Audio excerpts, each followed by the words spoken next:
사무엘하 15장 30절서부터 보시겠습니다. 사무엘하 15장 30절입니다. 다윗이 감난산 길로 올라갈 때 머리를 가리우고 맨발로 울며 행하고 저와 함께 가는 백성들도 각각 그 머리를 가리우고 울며 올라가니라. 혹이 다윗에게 고하되 압살롬과 함께 모반한 자들 가운데 아히도벨이 있나이다 하니 다윗이 가로되 여호와여 원컨대 아히도벨의 모략을 어리석게 하옵소서 하니라.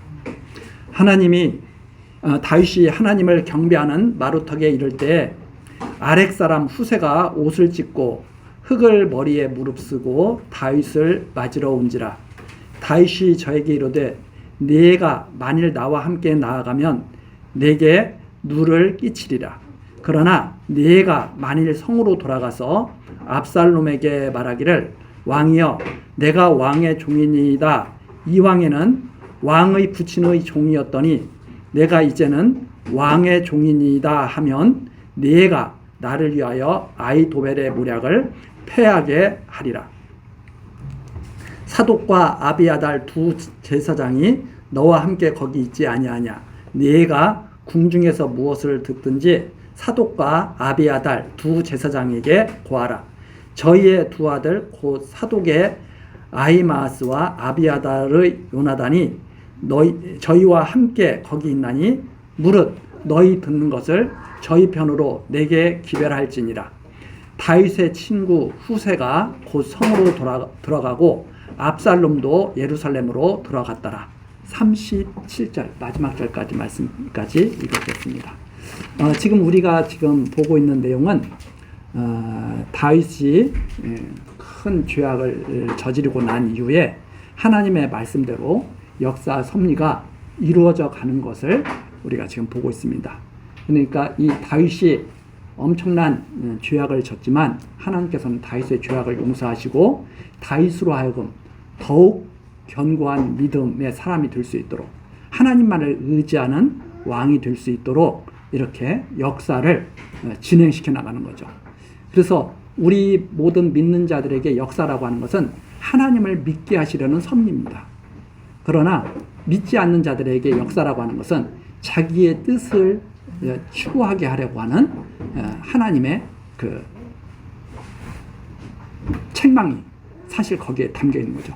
역사를 잘못 이해하는 사람은 자기의 뜻을 추구하기 위해서 끊임없이 살아갑니다.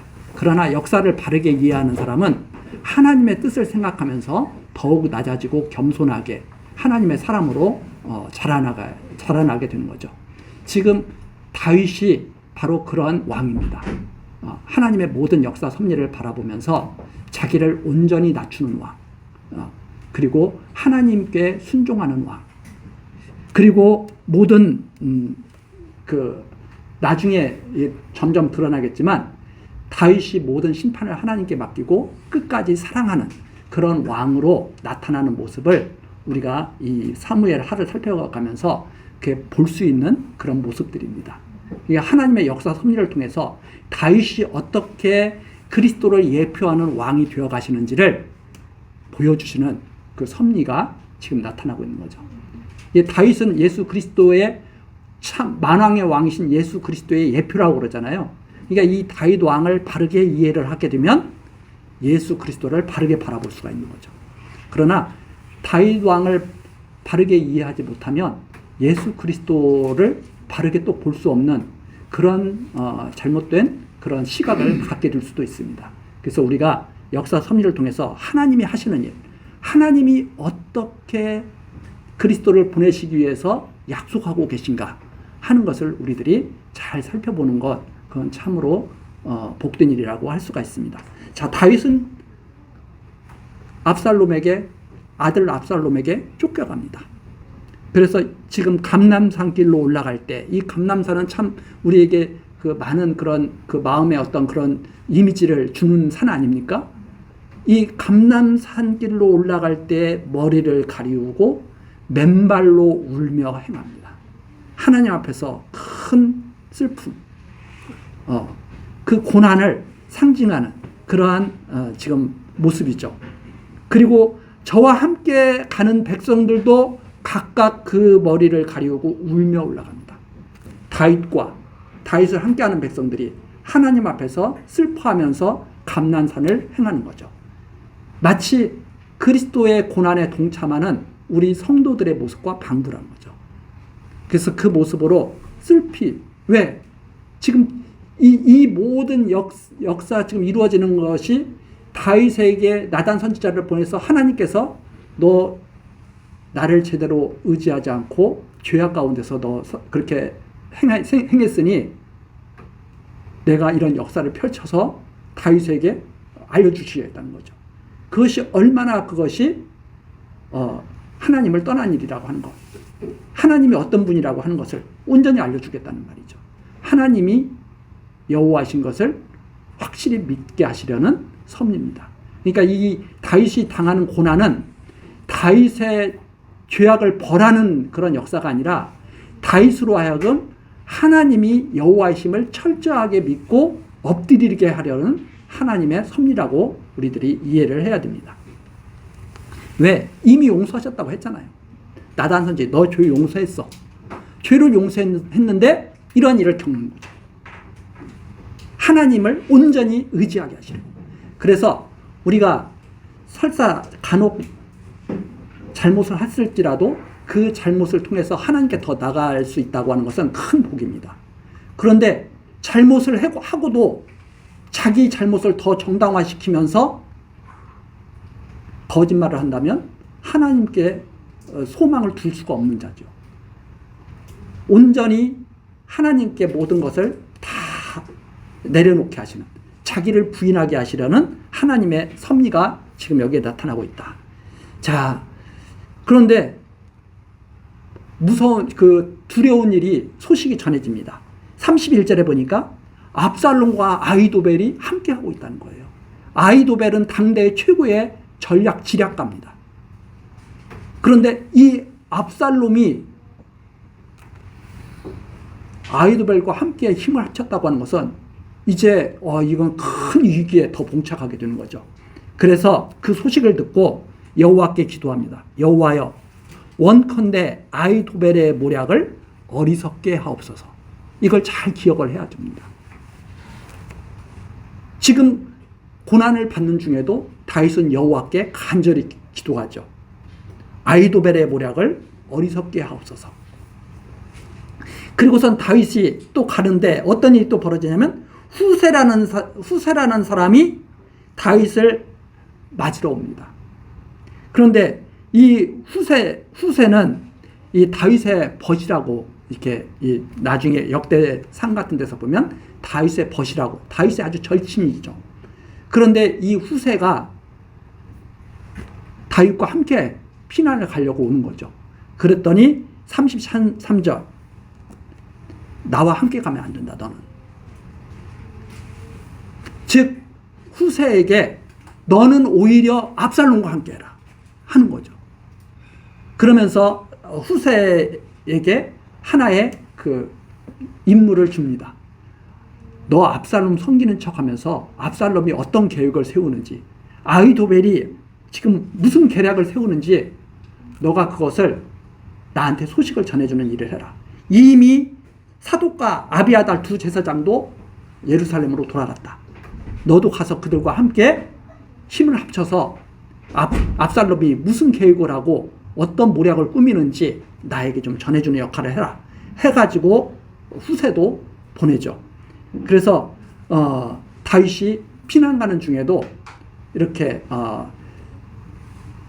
지략을 짜가지고 이렇게 그 대비를 합니다. 여기까지는 참 좋잖아요. 여기까지는 좋은데 자 그럴듯하잖아요. 그런데 16장으로 넘어가면 조금 다윗이 잘못된 판단을 하는 내용이 나와 있습니다. 보면 16장에 보면 16장 1절 다윗이 마루탁을 조금 지나니 무비보셋의 사환 시바가 안장 지운 두 나귀에 떡 200과 건포도 100송이와 여름 실과 100과 포도주 한 가죽 부대를 싣고 다윗을 맞는지라. 무비보셋은 다윗과 사랑의 언약을 맺었던 요나단의 그 장애가 있는 아들 아닙니까? 그 장애가 있는 아들을 섬기던 사환이 다윗에게 그 피난가는 다윗에게 필요한 물건들을 가득 싣고선 탁 나타난 거예요. 나타나가지고 왕 앞에 딱 쓴 거죠. 자, 2절입니다. 왕이 시바에게 이르되 네가 무슨 뜻으로 이것을 가져왔느냐? 시바가 가로되 나귀는 왕의 권속들로 타게 하고 떡과 실과는 소년들로 먹게 하고 포도주는 들에서 곤비한 자들로 마시게 하려 함이니이다. 이 고생하는 거에 내가 조금이라도 보탬이 되려고, 피난길에 조금이라도 보탬이 되려고 제가 이렇게 지금 왔습니다. 이러면서 막 물건들을 풀어놓으니까 엄청 마음이 흡족하겠죠. 든든하겠죠. 그러니까 왕이 물어봅니다. 다윗 왕이 물어보죠. 3절. 왕이 가로되 내 주인의 아들이 어디 있느냐? 그런데 무비보셋은 어디 있어? 하고 딱 물어봅니다. 왜? 걱정이 되니까. 무비보셋은 요나단과 다윗이 하나님 앞에서 언약을 맺고 내가 꼭 지켜주겠어. 그런 언약을 맺은 요나단의 아들이라 이 말입니다. 너의 자손 내가 꼭 지켜주겠어. 그런데 무비보셋이 안 보이는 거죠. 더군다나 장애를 가진 무비보셋이. 다윗이 야 그런데 무비보셋 어디 있어? 하고 물어봅니다. 시바가 왕께 고하되 예루살렘에 있는데 저가 말하기를 이스라엘 족속이 오늘 내 아비의 나라를 내게 돌리려 하나이다. 무비보셋이 지금 기고만장해가지고 야 하나님께서 드디어 나에게 나라를 다시 주시는구나. 왜? 사울 안 가니까. 그리고 사울 왕의 뒤를 이어서 요나단이 왕이 될 거고 요나단의 뒤를 이어서 아들인 무비보셋이 왕이 될 거고 이게 사람들이 생각할 수 있는 거 아니에요? 그 기회를 하나님이 주셨다고 지금 그러면서 예루살렘에서 기고만장해 가지고 있습니다. 딱 이러는 거죠. 그러면서 막 그 시바가 자기 주인을 갖다가 이 반역자라고 다윗에게 말을 하는 겁니다. 그랬더니 다윗이 하는 말이 4절에 나오죠. 왕이 시바더러 가로 이르되 무비보셋에게 있는 것이 다 내 것이니라. 그래? 그건 끝났어. 무비보셋 거 다 네 거야. 이렇게 판단하는 거죠. 시바가 가로되 내가 절하나이다. 내 주 왕이여 나로 왕의 앞에서 은혜를 입게 하소서. 감사합니다. 정말 지혜로운 왕이십니다. 이러면서 이제 시바가 이제 아부로 하는 거죠. 어떤 것 같아요? 이렇게 바로 판단을 해야 돼요. 그래? 알았다 하고선 판단을 유보하고 나중에 진상을 알아봐야 돼요. 지혜롭게 하려면 조금 판단을 유보하고 진짜 그런지 아니한지 확인해 봐야 되잖아요. 그런데 다윗이 피난길에 그 울면서 가는 그 고난의 길에 자기에게 백성들 자기를 따르는 백성들에게 필요한 것들을 잔뜩 싣고 나타나니까 그냥 한 거예요. 그런데 왜 이걸 여기다 기록해 놨을까요? 다윗이 지금까지 살아오면서 많은 판단을 했습니다. 골리앗을 무너뜨리기도 했고 사울 왕을 살려주기도 했고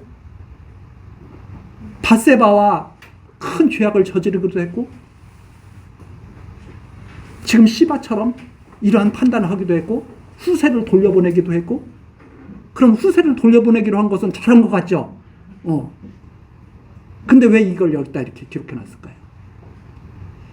지금까지 다윗의 판단이 잘 돼서 뜻이 옳아서 살아온 게 아니라는 말입니다.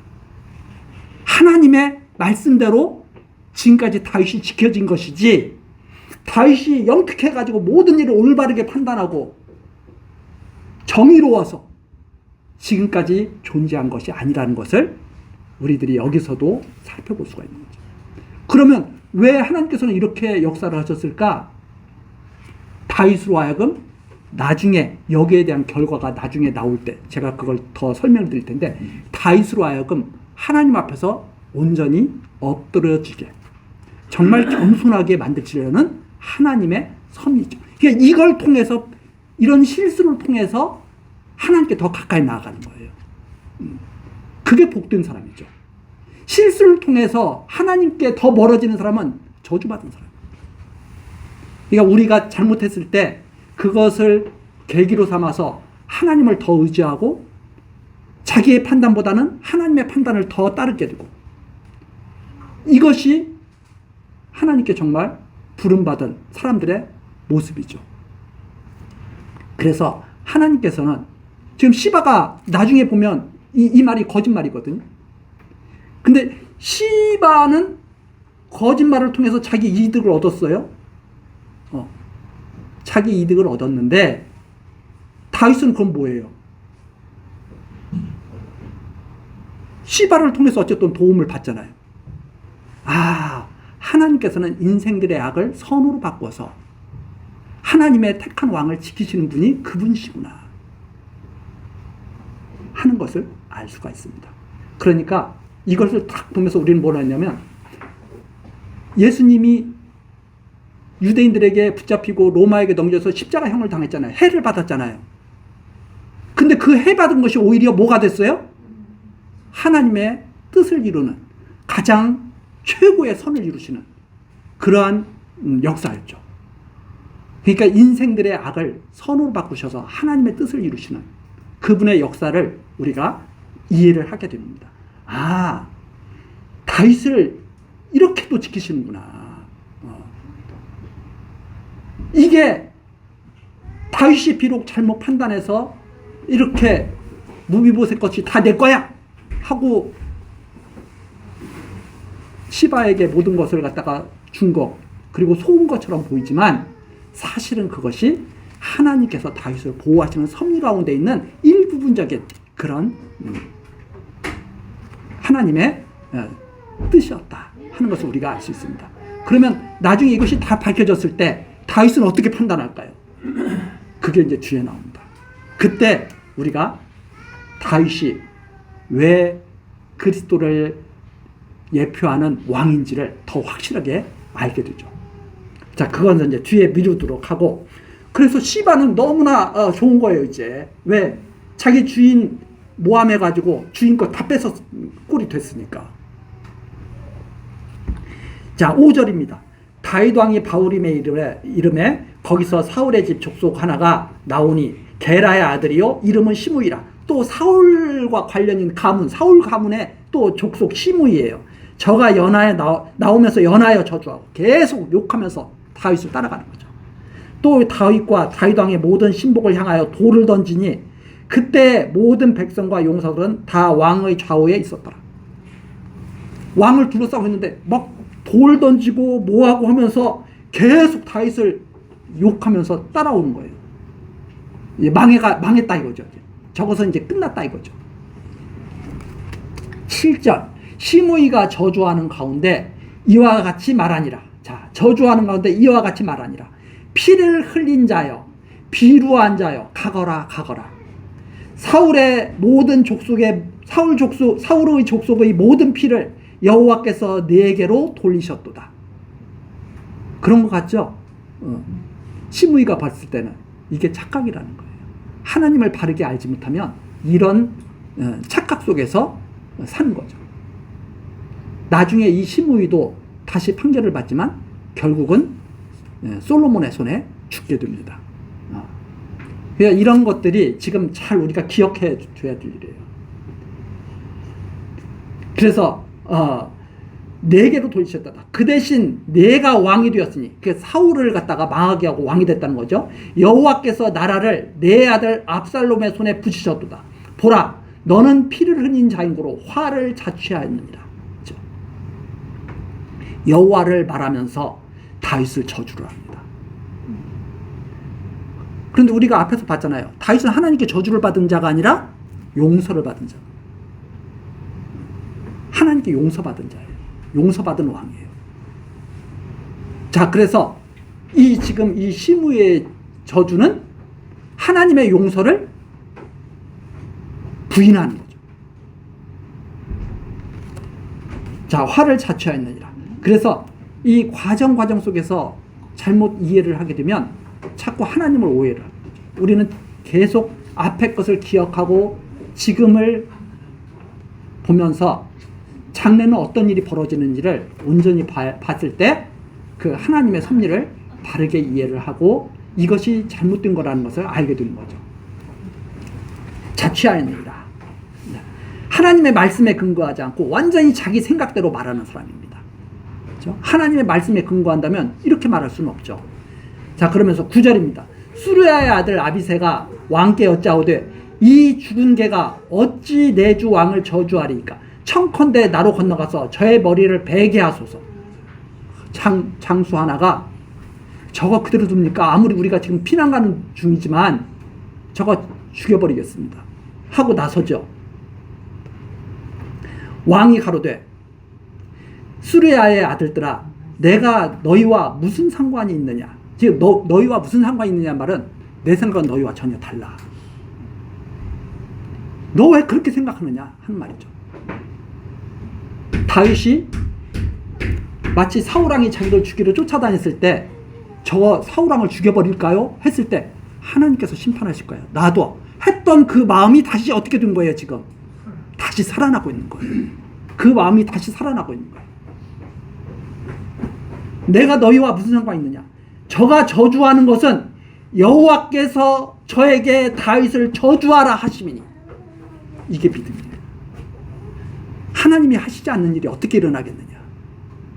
여기에서 우리가 이걸 딱 일반화시킨다면 하나님께서 역사하시지 않는 일이 어떻게 나타나겠느냐 이 말입니다. 이 땅에.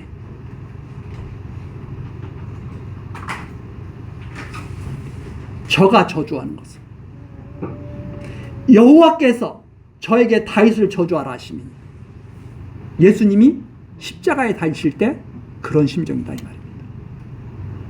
아, 유대인들이 나를 십자가에 못 박는 것은 하나님의 뜻이지. 그렇지 않으면 어떻게 내가 십자가에 못 박히겠느냐. 점점 다윗을 통해서 그리스도의 모습을 나타내시는 겁니다. 내가 어찌 그리하였느냐 할 자가 누구겠느냐. 근데 네가 왜 나서? 하나님께 맡겨두는 거야. 네가 왜 나서 이 말이죠. 그래서 저는 가끔가다 그런 말씀 드리지 않습니까? 우리가 올바른 믿음을 갖는다는 것은 무엇인가? 내가 하나님을 위해서 무엇을 해야 되겠다는 마음을 갖는 것이 아니라 하나님이 하시는 일을 바르게 보고 받아들이는 것이다. 그게 믿음이다. 저는 그렇게 말하는 게 자기가 하나님을 위해서 무엇을 하겠다고 나서는 자들은 교만한 마음을 갖기가 쉽다 이 말이죠. 하나님이 하시는 일을 보고 받아들이고 하나님께 맡기고 자기 일은 성실하게 하면서 그러니까 하나님이 하시는 일이라고는 이거예요. 예를 들어서 교회에서 제가 목사의 직분을 받았어요. 그럼 하나님이 저에게 맡겨주신 일이에요. 이 일을 열심히 하면 돼요. 근데 목사의 직분을 받았는데 목사의 직분을 갖다가 열심히 할 생각은 하지 않고 집사의 일을 잘하나 권사 일을 잘하나 매일 이것만 살피고 돌아다니는 거야.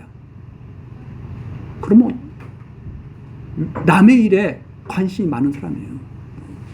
자기가 자기 일을 잘하면 하나님의 백성들은 다 자기 일을 잘하게 돼 있어요. 왜 자기가 살피고 다녀요? 하나님의 종인데 다. 하나님께서 살펴주시지. 잖아요? 목사도 하나님이 지키시고 하나님이 살피시는 거고 장로도 하나님이 지키시고 하나님이 살피시는 것이지. 아니 왜 목사가 하나님이 하실 일을 자기가 하겠다고 나대요. 제가 이런 말씀을 이렇게 좀 강하게 드리는 것은 우리가 살아가는 것은 각자 하나님 앞에서 사는 겁니다. 그래서 우리 가정생활도 마찬가지예요. 남편은 남편의 일을 자꾸 생각하고 남편의 일을 잘하려고 애를 써야 돼요. 그런데 남편이 매일 그러는 거예요. 아내 보고. 당신 왜 그렇게 일을 했어? 당신 왜 그렇게 일을 했어?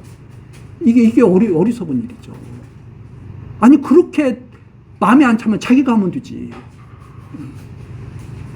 제가 왜 이런 말을 하면 저도 그런 과정을 겪어왔고 지금도 겪고 있고 앞으로도 겪을 거거든요. 왜 남의 일 참견하냐 이 말입니다. 자기 일만 잘하면 다 잘 되는 거예요. 각자 자기 일 잘하면 다 잘 되는 거예요.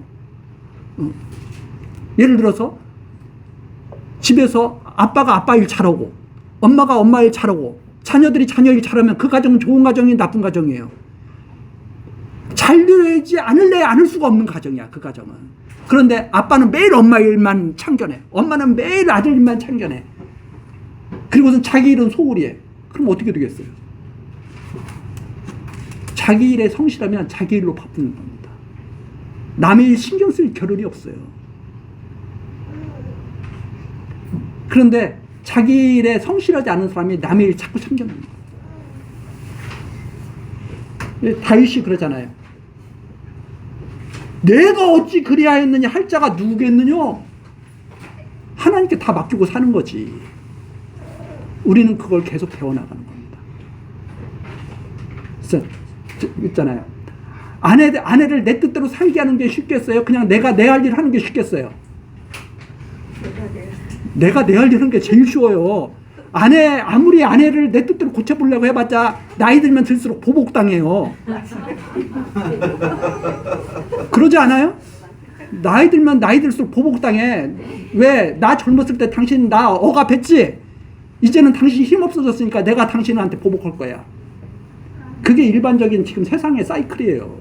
그 나이 들수록 억압했던 남자들은, 아내를 억압했던 남자들은 힘들어요, 나이 들수록. 근데 젊었을 때 아내를 사랑해주고 아내의 뜻을 다 당신 뜻대로 해. 나는 그게 좋아. 하고서 참견하지 않고 열심히 했던 남편들은 나이 들면 더 존경받을 거예요. 근데 우리가 다 그걸 못했어. 왜? 하나님을 몰랐기 때문에 못했다 이 말입니다. 내가 어리석기 때문에, 하나님을 몰랐기 때문에 자꾸 억압하려고 했다 이 말입니다. 상대편을. 그래서 날이 가면 갈수록 자유스러워져야 돼요. 억압을 하는 것은 안 좋은 겁니다. 남을 억압하는 것처럼 힘든 게 없습니다. 왜? 자기도 힘들거든요. 왜? 억압해서 내 뜻대로 해야 됩니다. 안 하거든. 진정으로 나에게 순종해야 되는데, 왜? 존경하는 마음으로 남편을, 아내가 순종해야 되는데 돈 벌어와가지고 그동안 억압당하고 있었거든. 그런데 힘할 머리가 없어가지고 남편이 제대로 아내를 갖다가 보살펴 주지도 못하고 그런다. 그때부터는 우습게 여기는 거예요. 그래서 이 모든 것들이 하나님을 바르게 할 때 우리가 하나씩 정돈되어 나가는 것이다. 제가 그런 말씀을 드리는 것은 우리가 실생활과 믿음이 동떨어진 게 아니에요. 그냥 믿음으로 사는 거예요, 우리는. 그래서 다 하나씩 정리가 되는 거예요. 잘못했던 것, 그동안 무례했던 것 다 고치고 하나님 앞에서 사랑과 진실로 사는 거예요. 자, 할 자가 누구겠느냐? 얼마나 이 피난길을 가면서 얼마나 다윗이 하나님을 의지하는지 모릅니다. 그리고 또 11절, 또 아비새와 모든 신복에게 이르되 내 몸에서 난 아들도 내 생명을 헤아려거든. 내 아들도 내 마음대로 돼야 안 돼요. 안 되는데 왜 남을 내 마음대로 하려고 그래? 이게 지혜예요. 믿음에서 주어지는. 내 몸에서 난 내 아들도 내 생명을 헤아려 하거든. 하물며 이 베냐민 사람이다. 다 가르칩니다. 아비새와 그 모든 신복에게 다 가르치죠. 그렇게 사는 게 아니야. 하나님을 믿고 하나님께 맡기고 사는 거야. 여호와께서 저에게 명하신 것이니, 여호와께서 시키신 일이다 이 말입니다. 저로 저주하게 버려두라. 근데 그거 듣는 것은 어쨌든 마음이 아픈 일이죠. 그래서 12절, 혹시 여호와께서 나의 원통함을 감찰하시리니. 이게 하나님 앞에서 사는, 이게 사실 원통하잖아요. 여호와께서 나의 원통함을 감찰하시리니. 왜? 시므이도 마찬가지거든요. 모든 사람은 다 마찬가지거든요. 그런데 다윗이 망해가는 것을 보면서 계속 욕을 하면서 또 쫓아오는. 오늘날 그 저주 까닭에 선으로 내게 갚아주자. 하나님의 뜻으로 이것을 다 심판하시고 정리하실 것이다. 이 말씀입니다. 자, 그래서 이 시바가 나온 일, 이런 이 시므이가 나온 일, 이런 모든 일을 통해서 지금 드러내시는 것이 무엇인가 하면 하나님이 택하신 다윗을 다윗답게 그리스도의 예표로서 세워가시는 그 하나님의 역사 섭리를 보여주시는 거죠. 이런 걸 보면서 우리가 마음에 큰 위로를 얻게 됩니다. 우리가 살아가면서 억울한 일이 얼마나 많아요. 그렇잖아요. 나는 그렇게 살고 싶지 않았는데 지금 힘들게 살잖아요.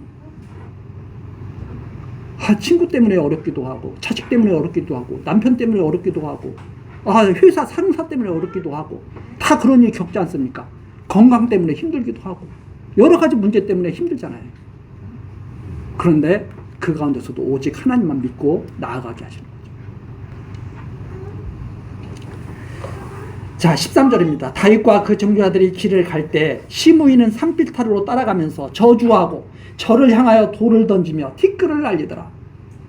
그냥 별짓을 다 하는 거죠.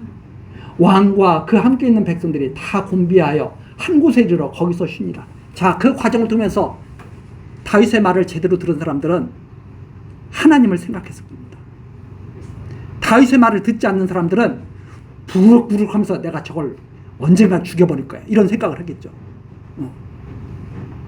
하나님 말씀 듣는 사람들은, 다윗의 말을 듣는 사람, 그래 맞아, 인내하자, 하나님께서 함께 하실 거야, 이러면서 그 길을 가겠죠. 그게 얼마나 고난의 길인 것 같지만 놀라운 축복의 길이 되는지 모르죠. 자, 그것이 바로 14절까지 내용입니다. 자, 그 다음에 15절. 이제 압살롬에게로 딱 카메라가 옮겨가죠. 하나님의 눈이 옮겨갑니다. 압살롬에게. 압살롬과 모든 이스라엘 백성들이 예루살렘에 이르고 아히도벨도 저와 함께 이른지라. 다윗의 친구 아렉 사람 후세가 압살롬에게 나아올 때 저에게 말하기를 왕이여 만세, 왕이여 만세하니 압살롬이 후세에게 이르되 이것이 네가 친구를 후대하는 것이냐? 내가 어찌하여 내 친구와 함께 가지 아니하느냐? 야, 너 그렇게 친구 배신해서 우리 아버지 너 친구였잖아. 믿는 사람이 거짓말하면 돼야 안 돼요? 제가 왜 이런 말씀 드리냐면 그게 다 쓸데없는 소리다 이 말입니다. 지금 그거 알려주려고 이거 기록한 게 아니거든요. 하나님이 하시는 일 바로 돌아. 하나님이 어떻게 일하시는가 보라고. 시므이를 통해서도 하나님이 이러고 계시고 시바를 통해서도 이러고 계시잖아요. 다 하나님이 하시는 일이에요. 그걸 잘 보고 하나님 믿으라고. 어찌하여 내 친구와 함께 가지 않았느냐? 왜 배신했어? 이 말이죠. 그러면서 의심도 하고, 야, 결국 너도 똑같은 거구나. 이렇게 위기의 때가 오니까 친구고 뭐고 헌시짝처럼 내가 버리는구나. 너도. 조롱과 함께 의심의 눈초리를 보이는 거죠. 18절입니다. 후세가 압살롬에게 이르되 그렇지 아니하니. 왕이 잘못 생각하셨습니다. 내가 여호와와 이 백성 모든 이스라엘의 택한 자에게 속하여 그와 함께 할 것이니이다. 여호와께 인정받은 압살롬 당신을 쫓는 것이 이게 올바른 일이지. 무슨 말입니까? 이러면서 자기를 변호하죠. 그러면서 19절입니다. 또 내가 이제 누구를 섬기리이까? 그 아들이 아니니까. 당신은 다윗 왕의 아들 아닙니까? 당신이야말로 어쨌든 왕위를 이어받을 사람 아닙니까? 내가 한 발자국 더 앞서서 당신 앞에 나왔습니다. 어차피 당신이 왕이 될 거, 내가 미리 당신에게 나왔습니다. 이런 거죠. 내가 전에 왕의 아버지를 섬긴 것 같이 왕을 섬기리이다 하니라. 자, 압살롬이 후세의 말을 믿고 받아들이게 됩니다. 누가 그렇게 하셨겠어요? 후세가 설득을 잘했을까요? 하나님의 섭리 가운데 그게 나타났을까요? 사람들은, 하나님을 모르는 사람들은, 야, 후세가 정말 잘 설득했구나. 근데 우리가 조금 전에 읽었잖아요. 여호와께서 명하신 일은 그대로 이루어지는 거야. 다윗이 그랬잖아요. 여호와께서 명하지 않았는데 시므이가 어떻게 나를 욕하고 다니겠느냐. 이런 말씀이 마음속에 굳게 있어야 우리가 우리를 미워하는 사람들도 용납하게 된다 이 말이에요. 야, 하나님께서 하시지 않으면 네가 어떻게 나를 그러겠느냐. 하나님께서 심판하실 거야. 그게 원수의 머리 위에 숯불을 쌓아두는 거라고 말씀하시는 거예요. 그런데 그것이 믿어지지 않으니까 누가 원수 갚아야 돼요? 내가 원수 갚아야 돼요.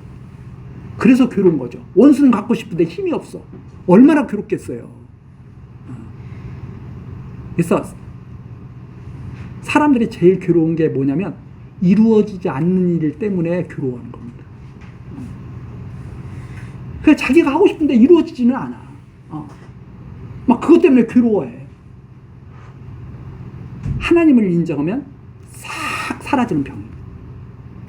범사에 하나님을 인정하면 모든 병이 싹 사라질 수가 있죠. 그런데 우리는 하나님을 인정하지 못하기 때문에 괴로워하는 거예요. 왜? 내 뜻대로 하고 싶은데 안 되니까 괴로운 거죠. 근데 하나님 뜻대로 되는 것을 인정하면, 그 하나님 뜻대로 된다는 게 뭐냐? 내가 나를 위해서 사는 것이 아니라 주를 위해서 내가 살고 있다는 것을 믿으면 해결되는 거죠. 또 죽는 것도 주를 위해서 내가 죽는다 하는 것을 믿으면 또 아무 문제 없이 죽음을 받아들일 수도 있는 거죠. 그런데 나는 살고 싶은데 죽게 돼. 얼마나 힘들고 괴롭겠어요. 그래서 우리가 범사에 하나님을 인정하는 것, 이것은 정말 자기를 편안하게 하는 길입니다. 그래서 범사에 하나님을 인정하고 살 때 마음의 평안이 찾아오는 거죠. 자, 압살롬은 정말 기고만장했을 겁니다. 왜? 아히도벨이, 당대의 모사 아히도벨이 자기한테 왔죠? 그와 버금가는 후세가 자기에게 왔어요. 마치 삼국지에 나오는 유비가 제갈량, 공추, 뭐예요? 맞죠? 공추인가? 뭐예요?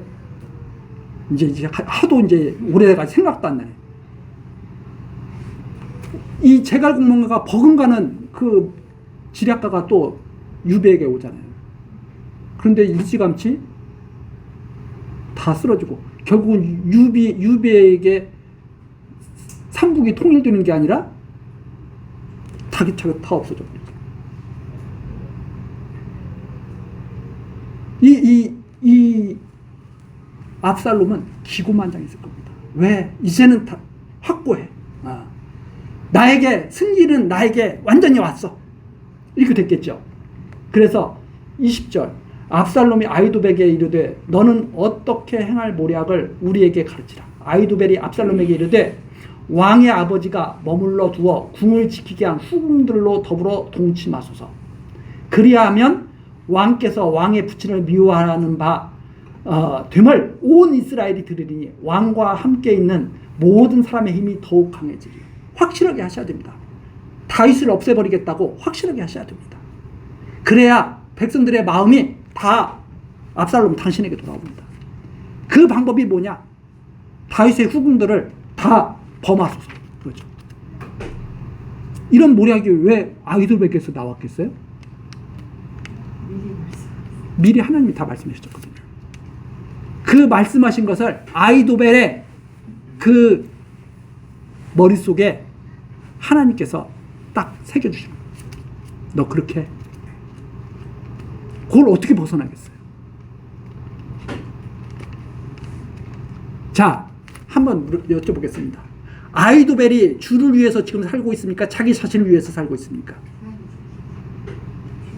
자기는 자기 자신을 위해서 살고 있다고 생각하죠? 왜? 자기의 뜻을 이루려고 지금 압살롬 편에 붙은 거잖아요. 그런데 하나님께서는 그것을 누구의 뜻으로 바꾸셔요? 하나님 뜻으로, 하나님을 위해서 살고 있는 존재로 만들어버리시는 거예요. 그러니까 악한 자도 하나님의 뜻을 위해서 악한 짓을 하는 거고, 하나님의 섭리를 위해서. 아히도벨도 그렇게 살고 있는 거고 후세도 그렇게 살고 있는 거예요. 그런데 우리는 다 자기의 뜻을 위해서 살고 있다고 생각하는 거죠. 지금 이게 하나님께서 이미 나단 선지자를 통해서 100주에 동침할 거라고 말씀하신 내용입니다. 자, 그래서 사람들의 힘을 모으는 방법은 바로 이 아히도벨이 쓰는 약한 이 꾀잖아요. 어떻게 아버지의 후궁들을 범하라고 그 노력을 내요. 약한 꾀거든요. 자, 그러면 사람들은 거기에 감동한다 이 말입니다. 정말 힘센 왕이 드디어 나타났어. 다윗은 이제 끝났어 이제. 압살롬을 중심으로 꽁꽁 뭉치자 이렇게 돼버리거든요.